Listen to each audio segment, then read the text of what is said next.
Welcome to the One Thing podcast, where we all get to practice dancing with the one thing that individuals, communities, and countries have yet to try. And that one thing is the connection to the higher self part of our true self anatomy that people call by various names. That part doesn't matter, but call it we must. Our prime directive above all else as a human being is to make and constantly return to this connection, to the connection to this higher presence, day in and day out, as our first step in dealing with personal and life problems, rather than viewing life problems as things we solve separately from the connection to the one thing. Yes, and in this episode, we're going to upset the apple cart a bit by proposing that many people are over-focused on looking for their purpose. Yeah, we said that right. Over-focused on looking for purpose. We have been taught to place the cart before the horse when it comes to that. Here's what we mean. Purpose is the cart. Connection to TOT, to the one thing, is the horse. And we're the choice maker who decides whether we will put purpose in service to the one thing, or if we will attempt to discover and live our purpose separately from the one thing. The choice about that is essentially, it is the essence of free will.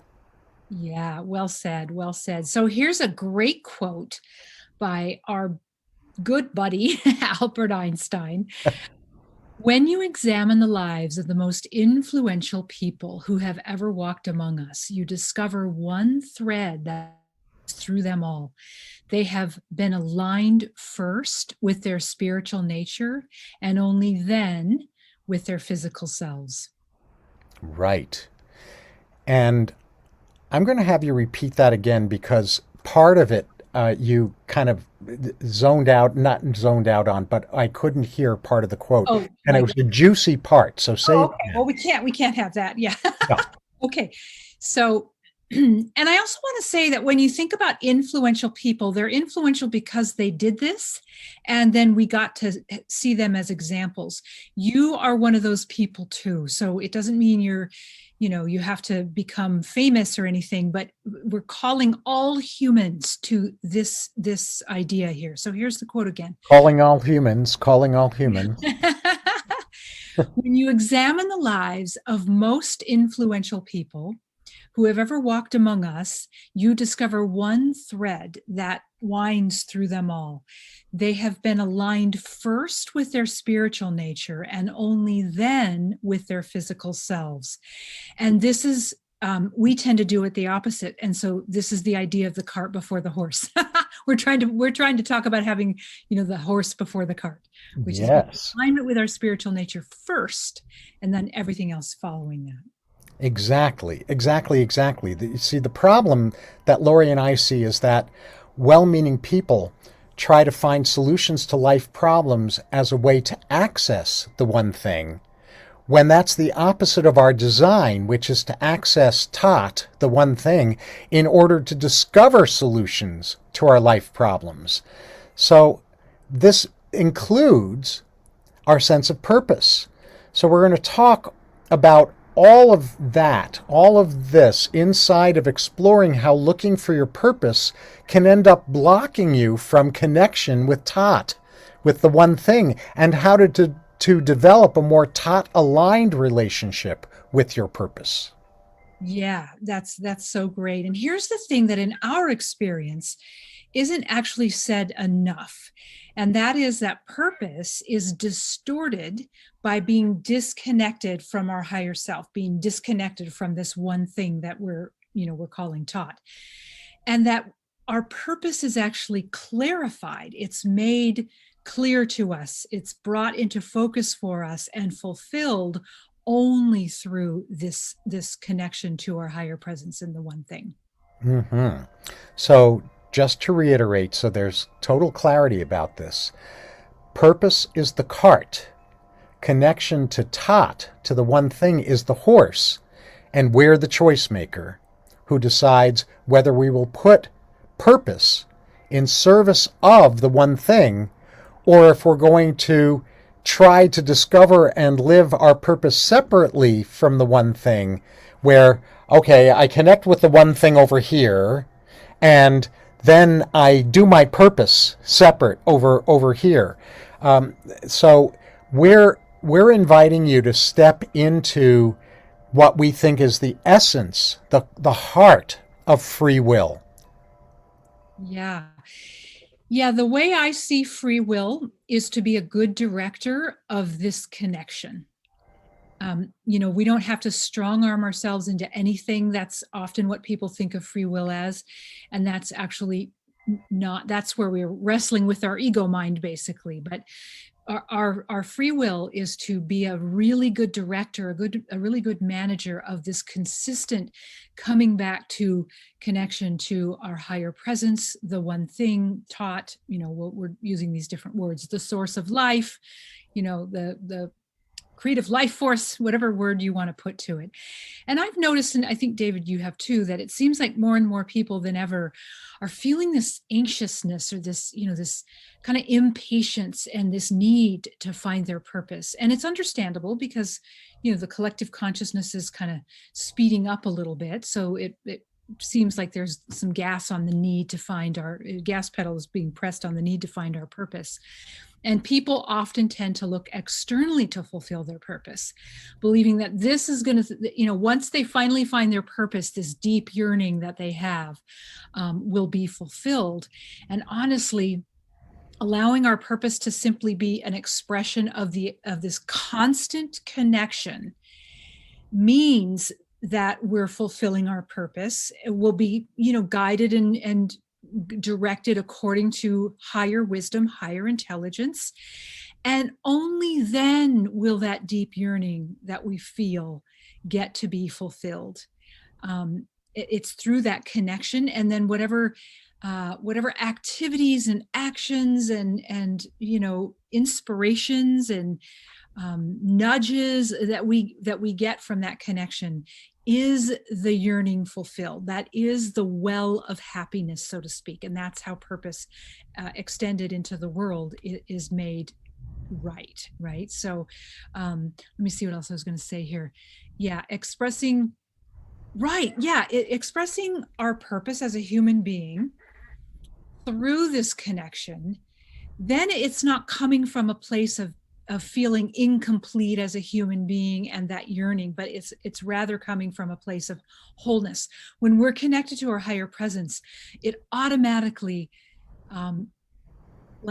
it puts forward into our mind and our heart and our body a feeling of wholeness, because we're an extension of that energy, right? We're an extension of the one thing.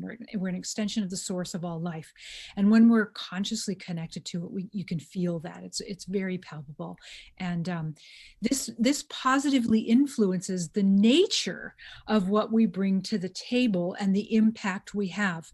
I have noticed in my own life, and in observation of others' lives, that in disconnection and then trying to kind of scratch and claw this purpose out, it tends to fall flat, and the impact is modest at best in comparison to the impact when we're connected to the source of life, and we're extending ourselves by the sheer choice of our free will. We're extending ourselves. The impact is completely different. It's like the difference between a drop of water and the current of the ocean. The drop of water is disconnection, and the current of the ocean is the full connection and the full impact that we have when we are connected. Mm-hmm. And we're going to wrap up momentarily this particular episode. What I want to plant a seed about, that we'll say something more about in a couple of minutes, is that as Lori and I were really mapping out what we wanted to cover in this episode, we realized that we really needed to do it in 2 episodes. So this is really part 1 of 2.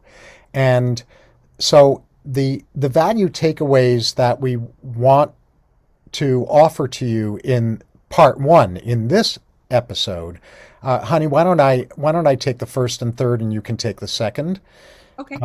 So generally speaking, people who feel like they're living in alignment with TOT-based purpose that's guided through our connection with the one thing, are engaged with the things they love and deeply care about.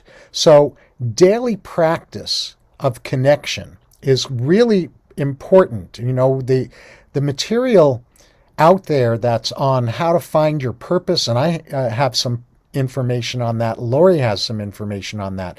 The information on how to find your purpose really comes second, not first. Purpose comes out of, it gets channeled through practicing connection with the one thing. So whatever you call, like Lori says, and we keep needing to emphasize this over and over, because the one thing is the one thing, but what you call that needs to be your wording.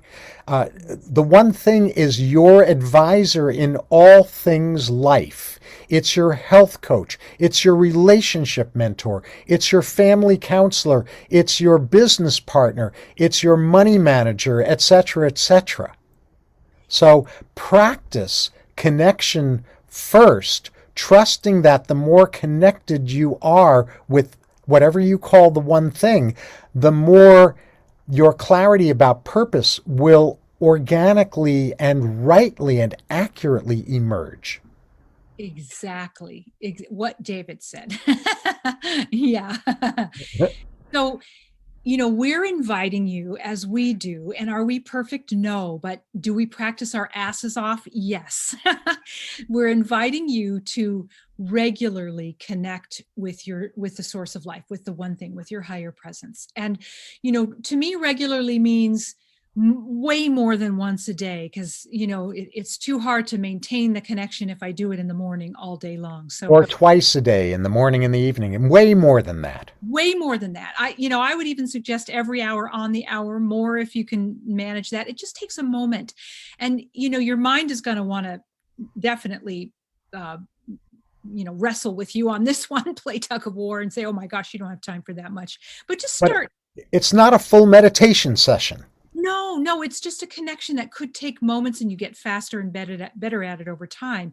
And then when you're in that connection, notice what you love and what you care deeply about, and keep literally either in a journal or Word doc or a piece of paper on the refrigerator.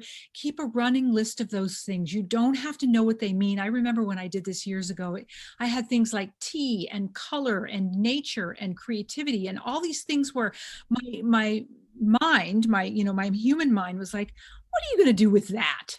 Who cares about color?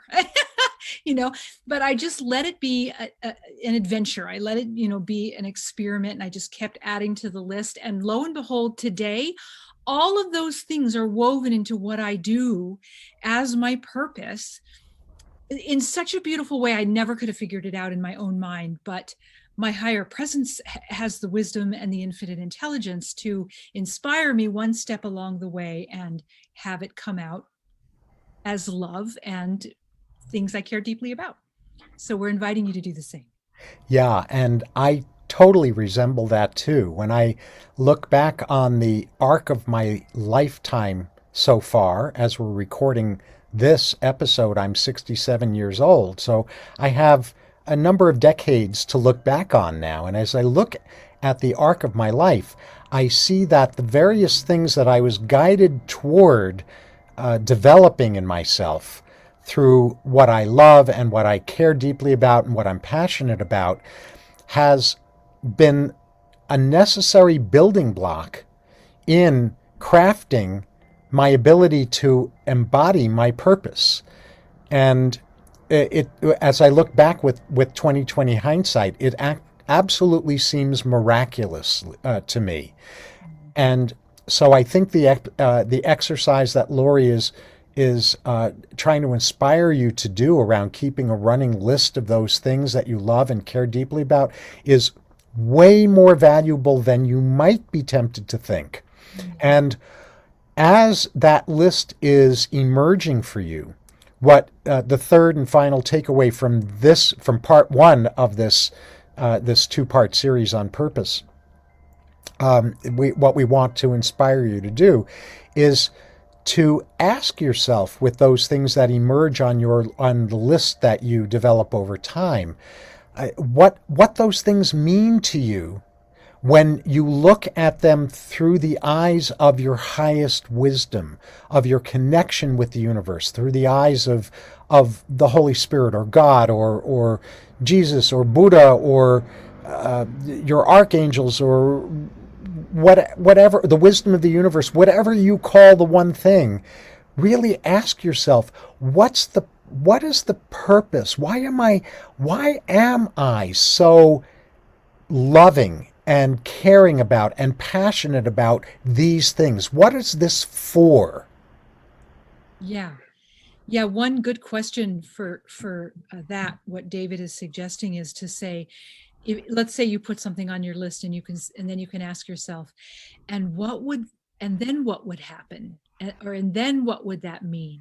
And just keep kind of trying to dig a little bit deeper, because usually we get down to some version of bedrock that is a constructive offering to life. And so that's what we're asking you to consider.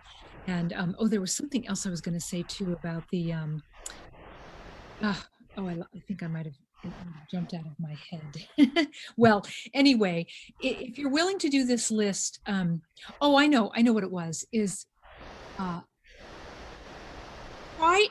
be very, very clear. Let's be very, very clear that your number one purpose as a human being is connection to life, connection to the source of life. Everything else that we do after that is like whipped cream. It's not the cake. So it's helpful to just keep that in mind, because if you feel like your list is weird or it doesn't feel like it's giving you very much clarity yet, reach into that patient part of yourself and trust that every time you connect, you're actually contributing to your purpose. Like, that is your purpose, and everything else is just a cherry on top. So we'd love to invite you that if any nuggets have been raised for you, any ahas, anything that came up for you that feels important or juicy, or if you have any additional questions, let us know so that we can respond to you on our show's Facebook page, or we can do a future episode around your nuggets and questions, because even though this feels like a lifelong conversation, we'd love your input. So don't hesitate for that. For sure. And that leads us to a little teaser for part 2 of this mini series on purpose. So in the next episode, we are going to explore aspects of purpose that we find are often, and maybe too often, overlooked. And where it starts is with a recognition that the universal purpose of every soul is to develop more and more constant reconnection and connection with the one thing. That's the universal purpose. And when we don't know that that's the foundational purpose, it's really our relationship with another part of our purpose gets muddy and confusing and disconnected from the one thing. So what we're going to focus on in the next episode is 2 aspects of purpose. And they're inside of the fundamental purpose of each of us, which is constantly increasing the amount of and duration of and reconnection with the one thing. And we're going to be talking about our soul growth mission and our impact mission, because most of the time when people talk about their purpose or their mission, their life's mission, they're really talking about their impact mission, the purpose they have, the impact that they feel guided to have in the world. And that leaves out the other part of purpose, which is our purpose in terms of our own soul's growth in this life. So that's what we're going to be delving into in part 2. Juicy. So, with that juiciness, until next time, remember to dance with your better half. which is the one thing.